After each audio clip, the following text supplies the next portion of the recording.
नमस्कार दोस्तों, OCN network में आपका स्वागत है। मैं हूं ओमकार चौधरी।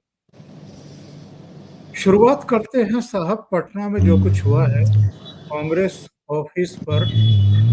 वैसे तो कांग्रेस ऑफिस से उस घटना का कोई लेना-देना है। सीधे-सीधे ये उस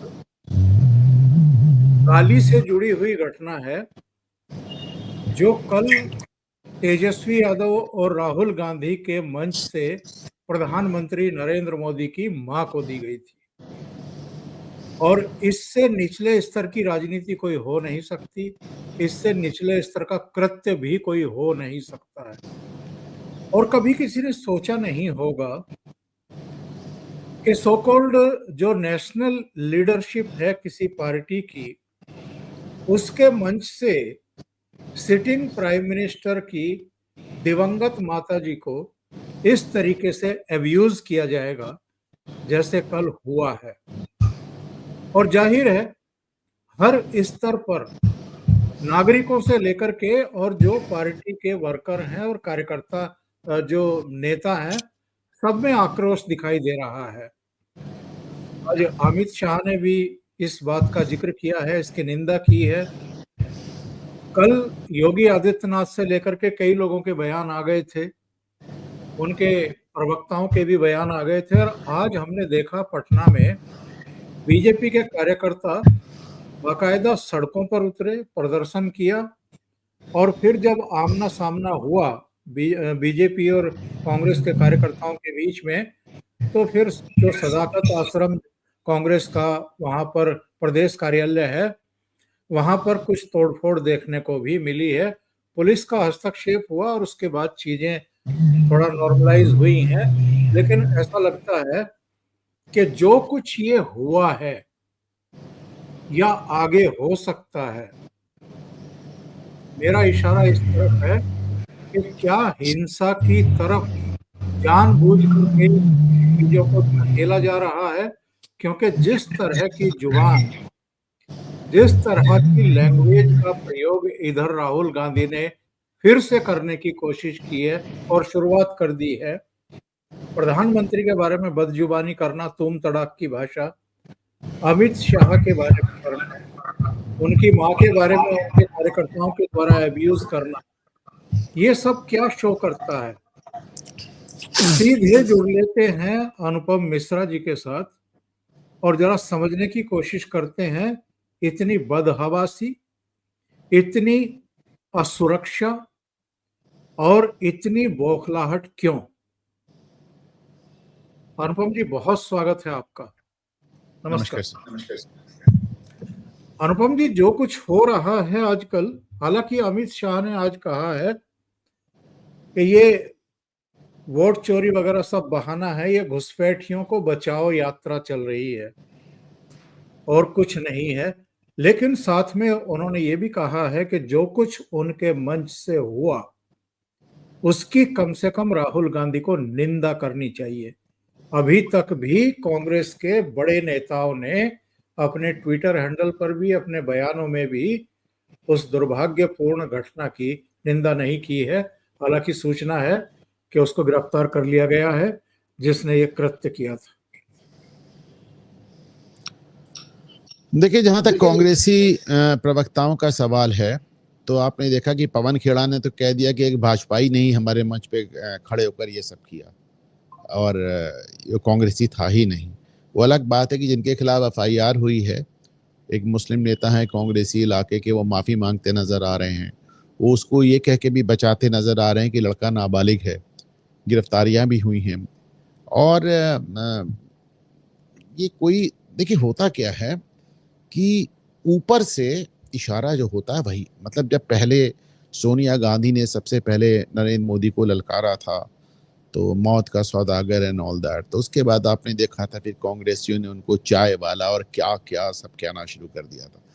अब इसी तरह राहुल गांधी भी आजकल अपनी हर सभा में जिस तरह बात करते हैं, प्रधानमंत्री नरेंद्र मोदी कांप रहा था, और कल तो उन्होंने कमाल ही कर दिया कि ट्रंप ने कहा कि सुन नरेंद्र मोदी, तू ऐसा कर, तो मतलब ट्रंप भी शर्मा जाए उनकी बात सुनकर। तो जब ऊपर से अच्छा कांग्रेस में तो खास तौर से चूंकि एक वहाँ एक दरबारी संस्कृति है, तो और वो छोटी-मोटी नहीं है, वो करीब-करीब 100 साल की दरबारी संस्कृति है। ये वो दरबारी संस्कृति है, मतलब किसी ज़माने में सबसे बड़ा दरबार मोहनदास करमचंद गांधी का लगता था। तो वहाँ पे दरबारी बिना वोट पाए भी प्रधानमंत्री हो जाता था, और पटेल जैसे लोग रह जाते थे, या सुभाष चंद्र बोस जैसे लोग चुनाव जीत कर भी कांग्रेस छोड़ने के लिए बाध्य हो जाते थे। तो ये तो 100 साल की दरबारी संस्कृति है।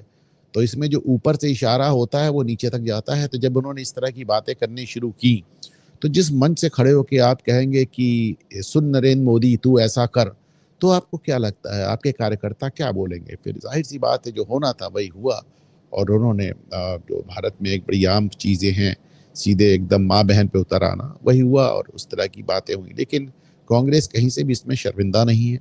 और आप 3 तरह के इसमें आप रिस्पॉन्स देखें। पहला रिस्पॉन्स पवन खेड़ा जैसे लोगों का है, जिन्होंने कहा हमने कहा ही नहीं, जिसने कहा है वो भाजपाई है, जो हमारे मंच पे खड़ा हो गया। आपके नेता, आपके पार्टी के नेता माफ़ी माँग रहे हैं, वो जो स्थानीय है, वो भी इसलिए माफ़ी माँग रहे हैं क्योंकि उनके खिलाफ एफआईआर हो रही है। उसके अलावा कोई दूसरे, फिर आप सुप्रिया शिने तो रागिनी नायक जैसे लोग को देख सकते हैं। प्रधानमंत्री ने तब ऐसा कहा था, तब ऐसा कहा था, तो हम उनकी मतलब जैसे कि उनको इस सब बातों से प्रधानमंत्री को की माँ को अपशब्द कहने का लाइसेंस मिल जाता है। और तीसरा आप राहुल गांधी का रिस्पॉन्स देख सकते हैं, जिसमें उन्होंने कहा कि बल्कि मैंने उसको आज ट्वीट भी किया है ओंकार सर, जो उन्होंने कहा है कि जिस तरह की बातें उन्होंने कही हैं, तो उसको मैंने ये कह के ट्वीट किया है। उन्होंने कहा कि हम सत्य और संविधान की रक्षा करते रहेंगे, फलाना ठिकाना। तो मैंने कहा कि कुल मिलाकर इसका अनुवाद ये कि हम गाली बकते रहेंगे। तो वो उनका अपना अंदाज है।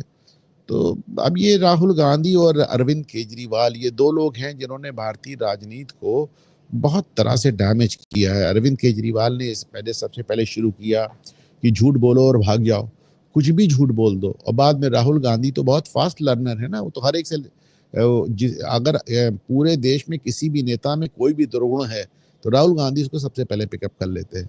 तो उन्होंने अरविंद केजरीवाल से ये चीज़ सीख ली कि उन्होंने झूठ बोलो और भाग जाओ वाली नीति अपनाई। अब इसमें थोड़ी दिक्कत ये भी आती है कि आपके झूठ बोलने के और आपके डिफेमेशन, जैसे अब आप मानहानि के आपके ऊपर इस समय 20 से ज़्यादा 25, 27, 28 कितने मुकदमे चल रहे हैं। लेकिन ये है कि जब उस पर आपको सज़ा होती है तो सुप्रीम कोर्ट उस पर स्टे कर देता है, तो आपको फिर उससे और बढ़ोतरी मिल जाती है और हौसला मिल जाता है कि साहब मुझको तो सज़ा भी हुई 2 साल की, लेकिन सुप्रीम कोर्ट ने स्टे कर दिया। तो अब वो और चढ़-चढ़ के बोलते हैं। जितनी बार उन्होंने माफ़ी माँगी, जितनी बार उनका झूठ पकड़ा गया, मानहानि की उन्होंने सारी सीमाएँ क्रॉस कर दी हैं। माननीय प्रधानमंत्री, माननीय गृहमंत्री, अच्छा ये भी तब जब आज तक आपने नरेंद्र मोदी, अमित शाह, राजनाथ सिंह, योगी आदित्यनाथ, गडकरी, किसी के मुँह से राहुल गांधी शब्द नहीं सुना होगा। राहुल जी हमेशा कहते हैं। या सारे बड़े श्री से राहुल गांधी। हाँ, या श्री राहुल गांधी या राहुल जी कह के बात करते हैं, और उनके लिए इन लोग इस तरह की बात कर रहे हैं। तो ये एक बेसिकली एक एक कुंठा है, एक हताशा है। मैंने कल ये भी ट्वीट किया था, मैंने कहा था कि साहब राहुल गांधी की भाषा में उनकी हताशा झलक रही है। कहीं ना कहीं बिहार में दौरे के अलावा अच्छा, जैसे जैसे उनका दौरा बढ़ रहा है उनकी हताशा बढ़ रही है।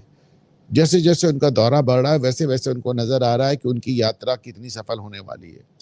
राहुल गांधी के नेतृत्व में कांग्रेस 3 चुनाव में 100 का आंकड़ा नहीं छू पाई, 100 का आंकड़ा नहीं छू पाई। आप सोच कर देखें। तो अब ऐसे में राहुल गांधी हताश होते जा रहे हैं, और राहुल गांधी जितना हताश हो रहे हैं उतना ही ज्यादा आक्रामक हो रहे हैं, उतना ही ज्यादा बदजुबान हो रहे हैं। रही बात आज पटना में कांग्रेस कार्यालय वाली बात, भाजपाई कार्यकर्ता वहां खड़े होकर प्रदर्शन कर रहे थे। कांग्रेसी कार्यकर्ता बाहर निकल आए, थोड़ी देर में वो डंडे को युद्ध में बदल गया। क्योंकि भाजपाई कार्यकर्ता संख्या में ज्यादा थे, तो कांग्रेसी कार्यकर्ता मौके से भाग खड़े हुए और उन्होंने कार्यालय के अंदर घुस के गेट बंद कर लिया। भाजपाई कार्यकर्ताओं ने गेट भी धक्का देकर खोल दिया, अंदर घुस गए।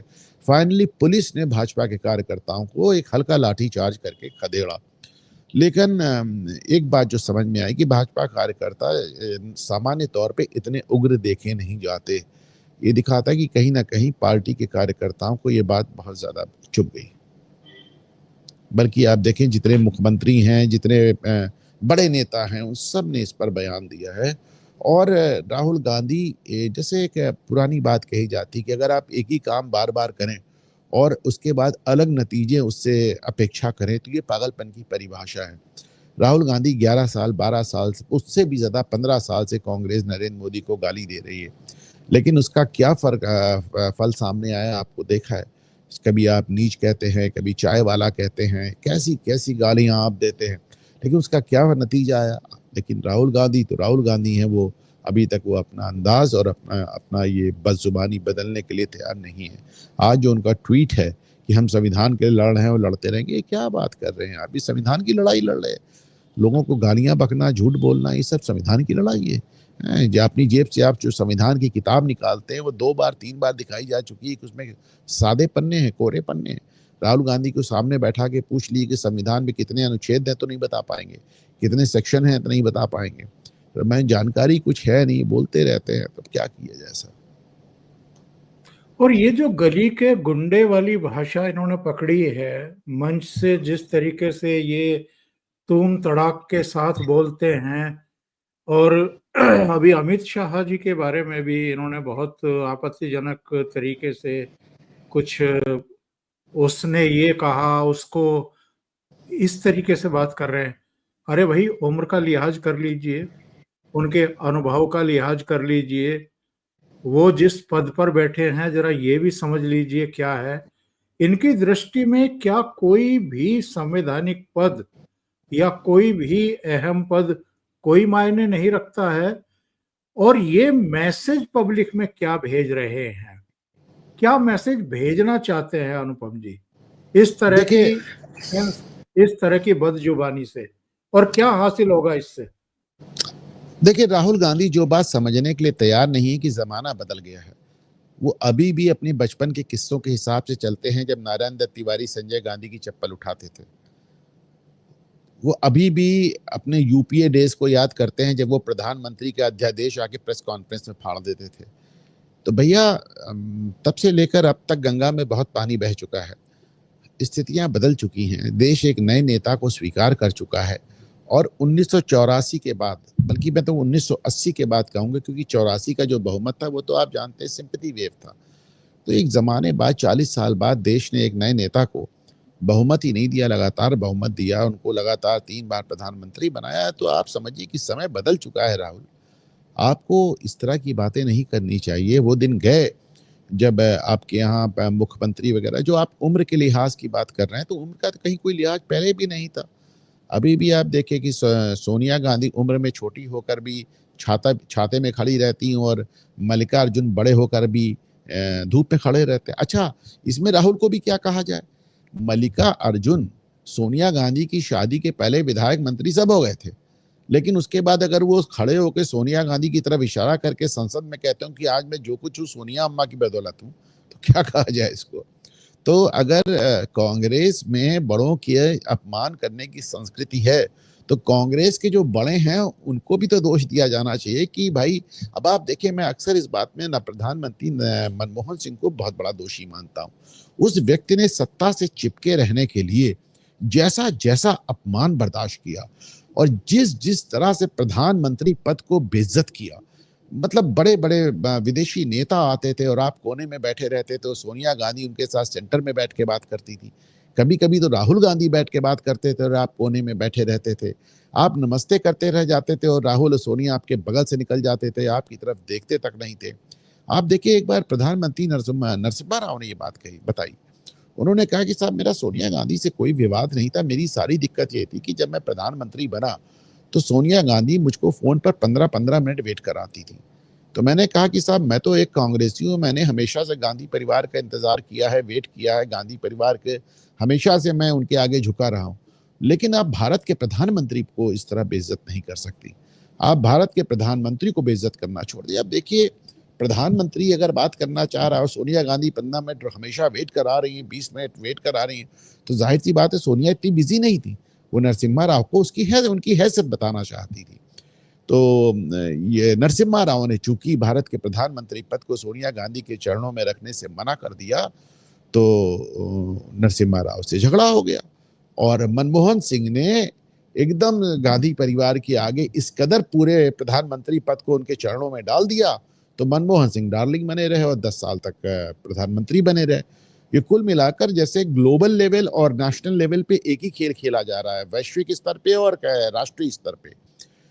पूरे यूरोप ने जाकर अपनी अपनी पगड़ी उतार कर ट्रंप के कदमों में रख दी तो ठीक है, नरेंद्र मोदी ने ट्रंप के आगे झुकने से इनकार कर दिया तो ट्रंप नाराज है। तो वो जो आप इस समय एक वैश्विक स्तर पे और राष्ट्रीय स्तर पे इसी तरह की चीजें हो रही हैं ओंकार से। नरसिम्हा राव की तो साहब डेड बॉडी को कांग्रेस मुख्यालय में नहीं घुसने दिया था सोनिया गांधी ने। सड़क पे रखा गया। नहीं देखिए, सोनिया गांधी से मुझे अभी भी नाराजगी नहीं है। मुझे नाराजगी इस बात पे है कि जब नरसिम्हा राव जैसे प्रधानमंत्री जिसने इस देश को दिवालियेपन से वापस घसीट के लाया और आज वो समृद्धि दी, जिस समृद्धि का आज हम जिक्र करते हैं, जिस तीसरे नंबर की इकोनॉमी का हम जिक्र करते हैं, उसकी नींव नरसिम्हा राव ने रखी थी। लेकिन उस आदमी ने जिनको वित्त मंत्री अपना बनाया, आज मनमोहन सिंह जो कुछ है खुद ही कहते हैं मैं नरसिम्हा राव की बदौलत हूं, लेकिन मनमोहन सिंह उस दिन प्रधानमंत्री थे जिस दिन नरसिम्हा राव के पार्थिव शरीर की बेइज्जती हो रही थी सड़क पे रख के।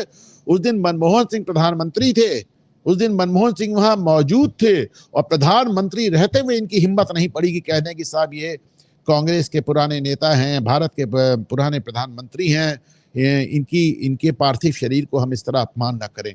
इन्होंने सिर्फ गद्दी से चिपके रहने के लिए और सोनिया गांधी के सामने सरेंडर करने के लिए उस आदमी के पार्थिव शरीर का अपमान किया जिसने मनमोहन सिंह को मनमोहन सिंह बनाया।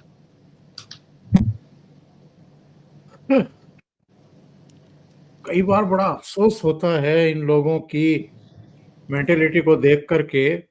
ये राष्ट्रपति का सम्मान नहीं करते, ये उपराष्ट्रपति का, सभापति का सम्मान नहीं करते, ये प्रधानमंत्री को तूम तड़ाक से पेश आते हैं, ये गृह मंत्री का सम्मान नहीं करते, ये राज्यों के मुख्यमंत्री का सम्मान नहीं करते, प्रधानमंत्री की जो अब दिवंगत माँ है उनका सम्मान नहीं करते।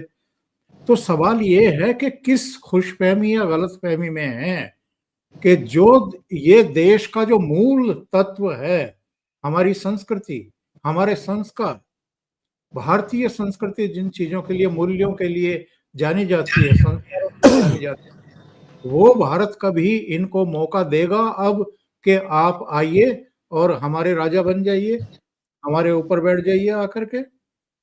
देखिए, जहां तक सम्मान करने का सवाल है, इन्होंने भारत की पहली ट्राइबल राष्ट्रपति, महिला राष्ट्रपति का जो पहला एड्रेस था उसका बहिष्कार किया। तो नरेंद्र मोदी और अमित शाह तो फिर भी पॉलिटिकल हैं, वो राष्ट्रपति तो नॉन पॉलिटिकल होते हैं। इन्होंने तो साहब गणतंत्र दिवस और स्वतंत्रता दिवस का भी बहिष्कार किया। अब आप सोचें, तो जब आप राष्ट्रीय पर्वों का बहिष्कार कर रहे हैं तो फिर ये तो सिर्फ राजनेता हैं। मतलब कहीं आप इसको समझने का प्रयास करें, गांधी परिवार अपने आप को देश से ऊपर समझता है। जब वो राष्ट्रीय पर्वों का बहिष्कार कर रहा है तो देश के ऊपर समझता है। वो आज तक उसी मुगालते और उसी सपने में जी रहे हैं जब देवराज बरुआ ने कहा था कि इंदिरा इज इंडिया और इंडिया इज इंदिरा। या इनको ये लगता है, अनुपम जी, दूसरे विषय पर जाने से पहले एक और सवाल मैं आपसे जानना चाहता हूं, या इनको ये लगता है कि ये ईडी कौन होती है हमें तलब करके इंट्रोगेट करने वाली, और ये कभी नहीं होता, किसी प्रधानमंत्री, किसी सरकार के समय नहीं होता अगर प्रधानमंत्री पद पर नरेंद्र मोदी और गृह मंत्री के पद पर अमित शाह ना होते। उन 2019 तक राजनाथ सिंह गृह मंत्री थे, एसपीजी नहीं छेड़ी गई। 2019 के बाद अमित शाह आए, एसपीजी विड्रॉ हो गई और कानून में संशोधन भी कर दिया गया, सदनों में ला करके व्यवस्था कर दी गई कि आगे से ये दुरुपयोग नहीं होगा। जो इनको लगातार 1989 में आखिरी प्रधानमंत्री था इस परिवार से, और इनको 2019 तक एसपीजी दी जाती रही। तो इनको इस बात का गुमान था कि कोई सेंट्रल एजेंसी हमें तलब ही कैसे कर सकती है, हमें इंट्रोगेट ही कैसे कर सकती है। इसलिए ये ज्यादा बौखलाए हुए हैं। अब तो चार्जशीट भी दाखिल हो गई है, अब तो सुनवाई शुरू हो रही है, अब तो मामला और भी ज्यादा बढ़ गया है आगे। देखिए, तीन बातें मैंने आपसे कहा ना कि जब वो राष्ट्रीय पर्वों का अपमान कर सकते हैं तो वो राष्ट्र को ही अपने नीचे समझते हैं, तो सेंट्रल एजेंसी उनके सामने क्या चीज है। दूसरी बात, अगर एसपीजी उनके पास होती तो उनको जेल जाने में बड़ा मुश्किल होता। एसपीजी प्रोटेक्शन के रहते आदमी को जेल भेजना संभव हो जाता है। और तीसरी और फाइनल बात, ये तो साहब वो लोग हैं जो हवाई अड्डों पर बोर्ड लगाते थे, जहां पे उन बोर्ड्स में केवल पदनाम होते थे, किसी का नाम नहीं होता था। उसमें सिर्फ 2 लोगों के नाम होते थे, एक दलाई लामा और दूसरा रॉबर्ट वाड्रा, कि इन लोग किसी भी तरह की जांच से बरी होंगे और ये जो चाहे करें, जो चाहे लाएं, जो चाहे ले जाएं।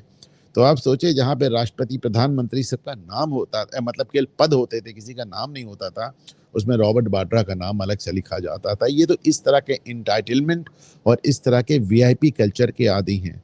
मैंने साहब एक पोस्ट किया था, मेरे ख्याल से 2 दिन पहले, सीतामढ़ी का एक पोस्ट था, वीडियो पोस्ट किया था, और उसमें दिखाई दे रहा था कि राहुल गांधी कम से कम 35-40 गाड़ियों के काफिले के साथ चले जा रहे हैं, और सब सरकारी उनके महकमा। इसी तरह सोनिया, जब प्रियंका वाड्रा हिमाचल प्रदेश अपने अवैध बंगले में पहुंची, तो उसमें भी देखा कि 35-40 गाड़ियों का कारवां। सोनिया भी ऐसे चलती हैं, तो इनको महसूस कहाँ होता है कि प्रधानमंत्री हैं या नहीं है। प्राइवेट प्लेन से चलते हैं, 40 गाड़ियों का काफिला होता है, जहां पहुंचते हैं वहां 1000-2000 इनको देखने के लिए लोग इकट्ठे हो जाते हैं, हर जगह जिंदाबाद के नारे हैं। तो सब कुछ तो है, मतलब वो क्या शेर है कि सब कुछ तो है, क्या ढूंढती रहती है निगाहें। तो सब कुछ तो उनको मिला हुआ है ना। और और जिम्मेदारी उन्होंने कभी जीवन में उठाई नहीं। राहुल गांधी का तो सत्ता का मतलब है कि ताकत पूरी हो, जिम्मेदारी बिल्कुल ना हो, जैसा कि 10 साल चल रहा उनके मनमोहन सिंह के साथ। तो अभी भी जो चाह रहे हैं भाई, 2-3 स्टेट्स में कांग्रेस गवर्नमेंट है, जो चाहते हैं वहां से हो जाता है। प्रियंका गांधी को अभी वायनाड में अपने यहाँ मुस्लिम और क्रिश्चियंस के लिए घर बनाने की जरूरत थी, तो वो जो वित्तीय संकट से जूझ रहा है कर्नाटक, जो कि मतलब बुरी तरह दिवालिया होने के कगार पे है, उससे करोड़ों रुपए लेके, 5 करोड़ रुपए लेके पहुंच गए सिद्धारमैया। तो हिमाचल वाले, जो कि इतना बुरा हाल है कि मंदिरों से पैसा ले रहे हैं, जब गांधी परिवार को देने की नंबर आता है तो सबसे आगे चले आते। तो दैट वे उनका सब ठीक ही चल रहा है एकदम। अब जब तक ये, एक दिलचस्प बात ये जरूर है कि कल अरविंद केजरीवाल ने ये कहा कि मैंने, अब वो अरविंद केजरीवाल है, एक पुराने एक आईआरएस अधिकारी रहे हैं, उन्होंने कहा कि मैंने नेशनल हेराल्ड का मामला देखा और समझा, it is an open and shut case, यानी ये खुला और बंद मामला है, इसमें कहीं किसी शक की कोई गुंजाइश ही नहीं है। और अभी तक ये माँ बेटे गिरफ्तार क्यों नहीं हुए। अभी ये भी बड़ी मजेदार बात है।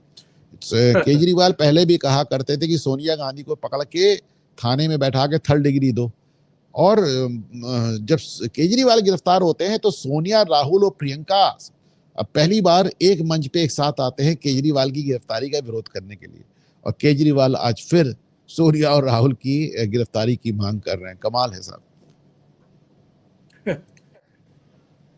अनुपम जी, 100वें साल में है इस समय आरएसएस, और एक विशेष व्याख्यान चल रहा है।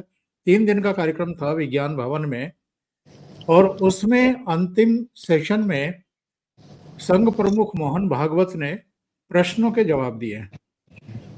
उन्होंने कुछ बातें कही हैं, जैसे उन्होंने कहा है कि 75 में ना मैं रिटायर हो रहा हूं, ना मैं किसी को रिटायर होने के लिए कहने वाला हूं। तो सबसे पहले तो जो एक भ्रम बनाया गया था उनके एक बयान को लेकर के, और उसमें प्रधानमंत्री के बारे में भी, कि उन्होंने प्रधानमंत्री के बारे में कहा है, क्योंकि दोनों 7 दिन के आगे पीछे से 75 के होने जा रहे हैं। मोहन भागवत अगर रिटायर होंगे तो एक नैतिक दबाव जो है वो प्रधानमंत्री पर भी होगा कि वो 75 में रिटायर हो जाएं। तो इस देश में बहुत लोग हैं अब जो चाहते हैं कि यार वैसे तो नहीं हट रहे हैं, ये 75 का ही हल्ला मचाओ ताकि 75 की उम्र के होने के बाद हट जाए।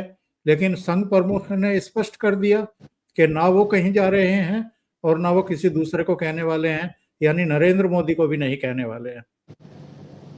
देखिए, मोदी और डॉक्टर भागवत दोनों ही सितंबर में 1 हफ्ते के अंतराल में, पहले भागवत जी और उसके बाद नरेंद्र मोदी 75 साल के हो रहे हैं। पहली बात तो आप जान लीजिए कि अगर मोहन भागवत रिटायर होते भी हैं तो मोदी पर दबाव मैं नहीं मानता। इसलिए नहीं मानता कि हर अलग अलग व्यवस्था, अलग अलग संगठन है।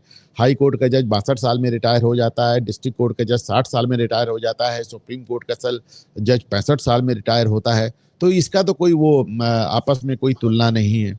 दूसरी बात, जब मोहन भागवत ने ये बात कही थी तब भी मैंने आप ही के प्रोग्राम में कहा था कि साहब वो मोरोपंत पिंगले का एग्जाम्पल दे रहे थे। मोरोपंत पिंगले आरएसएस के आदमी है, तो अगर मोरोपंत पिंगले का एग्जाम्पल किसी पे लागू होगा तो मोहन भागवत पे लागू होगा, मोदी पे कैसे लागू हो सकता है भाई? एक एनजीओ है और एक भारत सरकार है, दोनों में आपस में कहीं कोई तुलना नहीं। रही बात मोहन भागवत जी ने क्या कहा, इसको आप इस तरह भी मान लीजिए कि मोहन भागवत अक्सर कहते हैं कि मोरोपंत पिंगले बहुत विटी आदमी थे, यानी बड़े मजाकिया आदमी थे। मोहन भागवत को भी हमने देखा है, वो विटी बातें करना पसंद करते हैं, थोड़ा एक मजाकिया मोड में रहते हैं। और जैसे वो 3 बच्चों की बात कर रहे थे तो उन्होंने कहा था हम लोगों से मत पूछ लिएगा साहब, हमारी तो शादी नहीं हुई है। तो मतलब वो थोड़ा सा खुद भी एक अपना विट के साथ बात करते हैं, थोड़ा सा एक मजाकिया लहजे में एक बात करना पसंद करते हैं। तो मैं मान के चलता हूँ कि उस दिन भी वो उसी लहजे में बात कर रहे थे। और मुझे लगता है कि जब कभी इतिहास लिखा जाएगा तो शायद डॉक्टर मोहन भागवत को आरएसएस का सबसे ज्यादा मिसअंडरस्टूड, सबसे ज्यादा गलत समझा गया आरएसएस चीफ समझा माना जाएगा। दूसरी, उन्होंने कहा है कि मथुरा और काशी के आंदोलन को संघ का समर्थन नहीं है। हम केवल अयोध्या में भगवान राम के मंदिर आंदोलन के लिए हमारा समर्थन था, लेकिन साथ में उन्होंने ये भी कहा कि संघ के कार्यकर्ता अगर चाहें तो वो इन दोनों जगह आंदोलन में शामिल हो सकते हैं। अब इस बात को पूरे परिप्रेक्ष्य में देखा जाए, कंटेक्स्ट में देखा जाए, जब पिछली बार उन्होंने कहा था कि आरएसएस राम जन्मभूमि के बाद किसी आंदोलन का समर्थन नहीं करेगा, तो वो बात अपने आप में कंप्लीट थी। आज उन्होंने उसमें एक नई बात जोड़ दी कल कि साहब हम आरएसएस करे ना करे, कार्यकर्ता स्वतंत्र हैं करने के लिए। आप समझने का प्रयास करें, जिस तरह के पद पे मोहन भागवत हैं, उस तरह के पद पे रहते हुए जितनी बात कही जा सकती थी उन्होंने आज कह दी है। उन्होंने साफ कह दिया है कि हो सकता है कि आप आरएसएस प्रमुख को भले इसमें बयान देते देखें या ना देखें, लेकिन आरएसएस कार्यकर्ताओं को आप इस आंदोलनों में शामिल पाएंगे। बिल्कुल सही कह रहे हैं। एक और महत्वपूर्ण बात, बीजेपी के अध्यक्ष पद पर किसी की नियुक्ति नहीं हो रही है। क्या संघ जो है वो अभी तक नामों से संतुष्ट नहीं है? इस तरह के सवाल आए और उन्होंने कहा कि अगर हमारा दखल होता बीजेपी में तो फिर अब तक इतना इंतजार नहीं होता, अब तक तो फैसला हो गया होता। उन्होंने ये फिर से स्पष्ट किया, जिसको बहुत सारे लोग मानने को तैयार ही नहीं होते हैं, कि भाई डे बाय डे के जो कामकाज होते हैं उनमें संघ का कोई दखल नहीं होता है, फैसलों में भी दखल नहीं होता है। हाँ, कभी कभी हम सलाह देते हैं। जी, सलाह भी उन्होंने कहा पूछे जाने पर देते हैं। दूसरे उन्होंने कहा अगर नरेंद्र मोदी मुझे बताएं या कोई मुझे बताए कि मुझे शाखा कैसे चलानी तो मुझे बुरा लगेगा। इसी प्रकार अगर मैं उनको बताऊं कि मुझे सरकार कैसे चलानी है तो ये मेरे हक का अतिक्रमण होगा, मेरे अधिकार का अतिक्रमण होगा। और बड़ा क्लियर करके उन्होंने बड़े एग्जाम्पल्स देके बताया। बल्कि उन्होंने ये भी कहा कि भाई आप बनाइए, उन्होंने कहा कि टेक योर टाइम, आप अपना समय लीजिए और कम से कम जो बनना है मुखिया उसमें हमारी वजह से टोक नहीं है, हमारी वजह से रोक नहीं है। यू टेक योर टाइम, आप अपना हिसाब से चलाइए, बनाइए। और ये बात सच है कि आरएसएस में तो बहुत फैसला लेने में समय लगता नहीं ना। तो उन्होंने कहा कि हमें तो हमारे ऊपर होता तो अब तक हो गया होता। तो उन्होंने कहा लोगों को बड़ी गलतफहमी है कि हम बीजेपी की हर काम में दखल देते हैं। देखिए, भारतीय जनता पार्टी और राष्ट्रीय स्वयंसेवक संघ का जो एक डायनेमिक है, एक कॉम्प्लिकेटेड है। मैं फिर से कह रहा हूँ, जैसे अभी डॉक्टर मोहन भागवत ने भी ये बात कहा था, अभी उसी मीटिंग में कहा था पहले दिन कि साहब हमको ठीक से समझा नहीं है और हमको समझना सबके बस की बात भी नहीं है। तो उनकी एक अलग डायनेमिक्स है। और वो डायनेमिक्स अब देखिए, कुछ भी हो, चाहे जनसंघ हो चाहे बीजेपी हो, हकीकत है आरएसएस से निकले हुए तो संगठन है। लेकिन आप 2024 में वहां तक पहुंच गए कि भाजपा अध्यक्ष ने ये तक कह दिया कि अब हमें आरएसएस की जरूरत नहीं है। और फिर आपने ये भी देखा कि पहली बार लाल किले के प्राचीर से आरएसएस का नाम लिया गया और आरएसएस की तारीफ की गई, और कितनी मुक्त कंठ से तारीफ की प्रधानमंत्री नरेंद्र मोदी ने। तो ये एक आप समझे ना कि दोनों ही संगठन पुराने हो गए। आरएसएस 100 साल का हो गया है तो भारतीय जनता पार्टी भी अब धीरे धीरे 40 साल हो गए।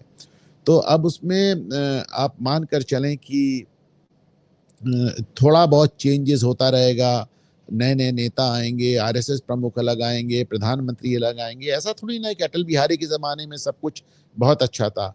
अटल बिहारी के टाइम में भी आपको याद है गोविंदाचार्य वाली मुखौटा कंट्रोवर्सी हुई थी और अटल बिहारी की ने उस पे आपत्ति भी जताई थी और आप उसके बाद आपने देखा गोविंदाचार्य का करियर भी खत्म हो गया।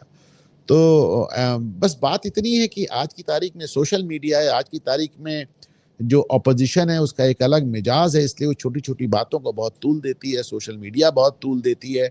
एक बहुत बड़ा इकोसिस्टम है, एक बहुत बड़ी ट्रोल आर्मी है, एक बहुत बड़ा आईटी सेल है, विदेशी मीडिया है, ये सब लोग मिलके बात का बतंगड़ बनाते हैं। लेकिन मैं आपको याद दिला रहा हूँ कि अटल बिहारी के टाइम में भी कंट्रोवर्सी हुई थी, जिसमें आरएसएस के एक बड़े मतलब आदमी ने अटल बिहारी को मुखौटा बताया। उन्होंने भी मुखौटा नहीं बताया था। हकीकत ये है कि उन्होंने भी मुखौटा नहीं बताया था और सिर्फ बीबीसी ने और तमाम लोगों ने उसको मैनिपुलेट किया इस तरह। लेकिन उनकी गलतफहमी के चलते उनको अपना पद खोना पड़ा। तो ऐसी कोई बात नहीं है, पहले भी होता रहा है। और जिस ट्रोल आर्मी की आपने जिक्र किए है, वो तो खैर पूर्वाग्रहों से ग्रस्त है ही, लेकिन राजनीतिक दल, खास तौर से कांग्रेस, और कांग्रेस में भी राहुल गांधी, जिस तरीके से वो संघ पर प्रहार करते हैं और बिना संघ को जाने हुए या जानते भी होंगे तो राजनीतिक कारणों से ये एक गलतफहमी पाल करके कि शायद मुसलमानों को बड़ा अच्छा लगता होगा जब मैं संघ को गाली देता हूं, और वो तो यहां तक कह देते हैं कि गांधी की हत्या में गोडसे की भूमिका थी और गोडसे का संबंध आरएसएस से था, जबकि एक बार अटल जी ने पार्लियामेंट में खड़े होकर के इस पर झिड़क दिया था लोगों को और ये कहा था कि जरा पता करिए, पढ़ लीजिए, गोडसे तो संघ के आलोचक थे। देखिए ऐसा है ना कि गोडसे ने आरएसएस छोड़ दी थी। हकीकत है गोलवलकर साहब भी पहले कांग्रेस में हुआ करते थे, तब आप कहिए आरएसएस भी कांग्रेस से निकली है। हकीकत ये है कि राहुल गांधी को आरएसएस के बारे में क्या मालूम है, उनको तो कांग्रेस पार्टी के बारे में ही कुछ नहीं मालूम है। इस सब बातों में कुछ नहीं रखा है, ये एकदम अच्छा। रही बात ये कि आरएसएस की जो गांधी की हत्या में आरएसएस की भूमिका को लेके वो कोर्ट में माफी भी मांग चुके हैं, बल्कि अपने बयान से पलट चुके हैं। मैंने तो साहब कहा ही नहीं। तो अब उनका अंदाज है और कहीं ना कहीं उनको न्यायपालिका से प्रेशर भी मिलता रहा है, तो इसलिए उनका हौसला और बढ़ा हुआ है।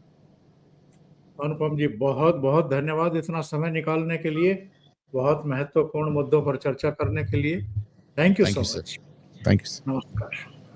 और आखिर में एक निवेदन जो मैं कई बार भूल जाता हूँ, अनुपम जी का चैनल है घूमता आईना, उसको सब्सक्राइब भी करें और उसको सहयोग भी करें। शाम को अनुपम जी लाइव आते हैं, कभी कभी दिन में भी आते हैं, तो घूमता आईना अनुपम जी का चैनल, उसको सब्सक्राइब करें। बहुत जी बहुत धन्यवाद। धन्यवाद। थैंक धन्यवाद यू। सर। नमस्कार।